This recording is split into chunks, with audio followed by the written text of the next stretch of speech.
As more parents turn to private tutors to help their children pass exams, there are concerns that those who can't afford it will fall behind. 40% of pupils in the capital now have private lessons, more than anywhere else in the country. It's hoped a new scheme could make the service more accessible. For every parent who pays for a tutor, another child who can't afford it is tutored for free. Mackenzie reports. All of these little fridge magnets have a word that's usually associated with a Shakespeare text on it. Welcome to the growing world of private tutoring.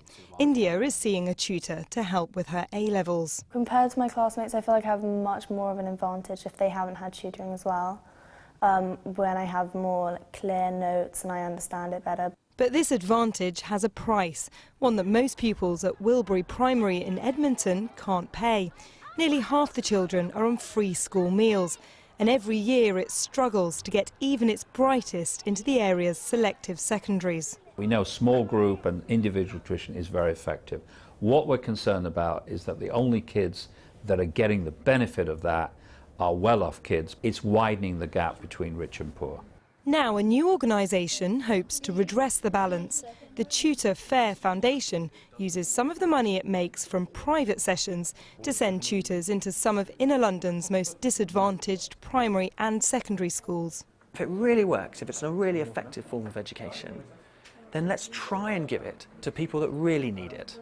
The promise is that for every student who pays for a tutoring session, a student who can't pay gets one for free. The charity chooses its schools based on the number of children receiving free school meals.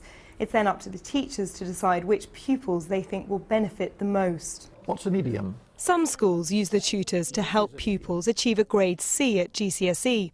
Here the focus is on getting children into the borough's selective schools. Most of the things that we do in our assessment tests are things that teachers can't help us with, so coming to these clubs has made things like that seem more easier for me. We don't know it at first, and then 2-3 minutes later we get every question like that.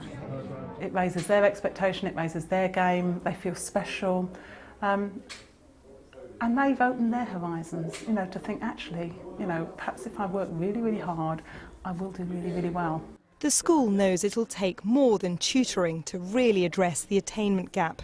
But anything that closes it just a little is very welcome. Mackenzie, BBC London News.